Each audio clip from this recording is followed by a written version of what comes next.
Bueno, José, cuéntame un poco, tú empezaste como periodista eh, en temas de terrorismo. Yo fui periodista profesional por 8 años, entre el año 1982 y el año 90. Empecé escribiendo en Correo de Arequipa y después trabajé en Caretas 4 años. Escribía sobre temas de terrorismo, narcotráfico, derechos humanos. Después de eso trabajé con la Associated Press en Perú y en Apoyo hasta el año 90. ¿Y fue donde te interesaste por la banca, lo que es a lo que te dedicas ahora? Básicamente yo me interesé por la banca porque después de haber cubierto temas de terrorismo, narcotráfico, temas de seguridad nacional en general, fui corresponsal extranjero por una cantidad de publicaciones en la segunda mitad de los 80 en el Perú. Pero durante mi trabajo en Apoyo yo era el jefe del sistema de información de Apoyo. Básicamente coordinaba el sistema de información de todas las publicaciones de Apoyo. Me tocó cubrir muy de cerca el proceso económico del primer gobierno de García. Entonces vi de primera mano lo que fue el intento de estatización de la banca y la hiperinflación en el Perú. Y de ahí me interesé mucho en economía, que siempre me gustó. Hice mis posgrados en Estados Unidos. Hice el doctorado que no terminé, pero estudios de doctorado en sociología en Berkeley, enfocado en temas de desarrollo. Y hice una maestría en economía internacional en Colombia. Y esos años de educación en Estados Unidos hicieron que cambiara de rumbo y pasara de ser periodista a ser banquero de inversión. En ese momento empezaron los mercados emergentes como una nueva, lo que se llama economía subdesarrollada, hoy se llaman mercados emergentes. Y en una casa de bolsa en New York que se llamaba, un banco de inversión, Barings Securities, que es el fundador de los mercados emergentes, el primer banco inglés, que fue el primero que más el que desarrolló toda la estrategia y la filosofía de mercados emergentes, me contrataron para que abriera los mercados latinoamericanos para ellos. Ya habían empezado en México. Mi primer trabajo con él fue ir a la Argentina. Y de Argentina vine a Perú, fui a Colombia y estuve en Ecuador y iba a Venezuela en el año 92, pero nunca llegué porque fue el golpe de Hugo Chávez Frías, el intento de golpe de Hugo Chávez Frías en Venezuela y nunca llegué, pero de ahí cambié de rumbo y desde hace 20 años soy banquero de inversión en los Estados Unidos, especializado en mercados emergentes. Como banquero de inversión especializado precisamente en mercados como el peruano, que me imagino continúa siendo emergente, Sí. ¿Cómo ves tú el primer puesto de Humala y su posibilidad de ser presidente? La elección la intención de voto de Humala tiene muy preocupado a la comunidad de inversionistas en los Estados Unidos, obviamente por las similitudes que pueda presentar o no con un gobierno como el de Alan García, como el de Chávez en Venezuela. Sin embargo, el temor existente hoy es de alguna forma menor al que fue hace 5 o 6 años, cuando fue la elección anterior, y también tuvo alguna oportunidad de elección. Uno, porque la campaña no tiene, de Humala, no tiene el tono que tuvo hace 5 años, está un poco más moderada. Y dos, porque yo creo que la situación en la que se encuentra el Perú es menos precaria, entre comillas, de lo que era hace 5 o 6 años. Hoy día el Perú es una de las estrellas como destino de inversión desde los Estados Unidos en términos de banca de inversión. Los inversionistas en América Latina hoy día están muy enfocados en Colombia, Perú y Brasil.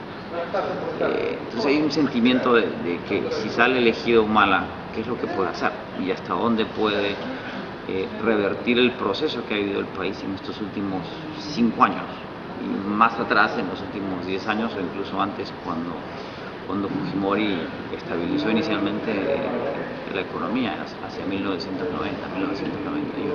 ¿Crees que la moderación de Humala es una careta para ganar electores y que una vez en el gobierno va a mostrarse tal como la gente teme que es? ¿O es sincero y en verdad mantendría la economía tal como está, tal vez con algunos parches hacia las inversiones fuertes que vienen o que ya están? A mí me suele preguntar qué pasó en el Perú en estos últimos 20 años. ¿Sí? Yo creo que todavía muchos inversionistas, mucha gente en general tiende a creer que los políticos generan cambios. La política, como muchas otras actividades, es una actividad muy oportunista. Los políticos no cambian nada, o mejoran o empeoran las circunstancias, ¿sí? o propician movimientos importantes o no. Y yo siempre señalo lo que ha cambiado en el Perú son los peruanos. Hoy día los peruanos dependen menos de lo que hagan o dejen hacer los políticos y dependen más de su propio trabajo y su propio esfuerzo. Y los cambios en el Perú son profundos en el sentido de que la estabilidad económica y la nueva actitud de cara al futuro es un cambio que ha tomado en el país 30 años, ¿sí? Más. Entonces yo creo que Humala, independientemente de su actitud o su intención, y es difícil determinar cuál es su intención, le va a resultar muy difícil revertir un proceso que ya está en marcha, ¿sí? La inversión en el Perú es cuantiosa, es internacional y es doméstica y es reciente. A diferencia de Venezuela, donde no se hacían inversiones de capital en el sector empresarial por décadas, a diferencia de Venezuela, donde había un proceso social, político, económico muy frágil y en decadencia que Chávez termina de desarmar, en Perú le va a resultar difícil detener este proceso. Y por otro lado, lo que hay en Perú es una clase consumidora, una nueva clase consumidora muy grande. Y para bien o para mal, en estos tiempos contemporáneos, la gente lo que quiere es consumir. Las revoluciones del norte de África son revoluciones de clase media, consumidores, de una forma u otra. Revertir ese proceso no es necesariamente fácil, ni va a ser necesariamente posible.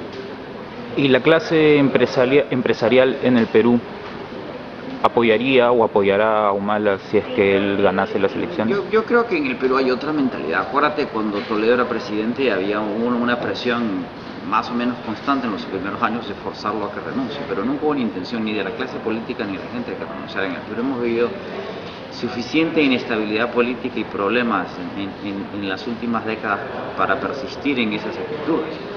De ahí que yo creo que hay una actitud más bien de dejar, de mantener un cierto ambiente de estabilidad política para que la economía siga haciendo lo que tenga que hacer. Yo no creo que aquí haya ninguna intención de impedir que nadie llegue a la presidencia si es elegido legítimamente.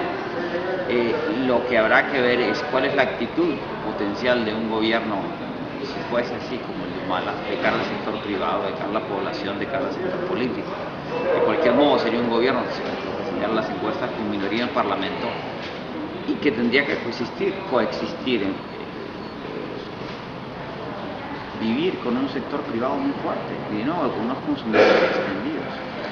O sea, ¿el miedo a Humala es innecesario?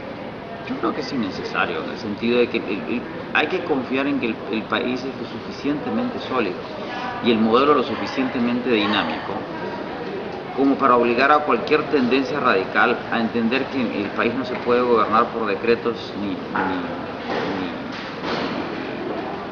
ni por intenciones, sino por consensos y por acuerdos, que es como se gobierna cualquier país y como se establece cualquier democracia política. La diferencia entre Obama y Bush es absoluta, sin embargo el país continúa y a nadie le interesa crear revoluciones como las del pasado, digo, pensando en las del 18 y las del 59 y las del 68 en el Perú, sino de que hay que mejorar lo que necesita ser mejorado, incluir a quien necesita ser incluido. O a quien pide ser incluido, ¿no? Por supuesto, y seguir progresando. Hoy día el movimiento en América Latina en términos políticos es muy claro hacia el centro.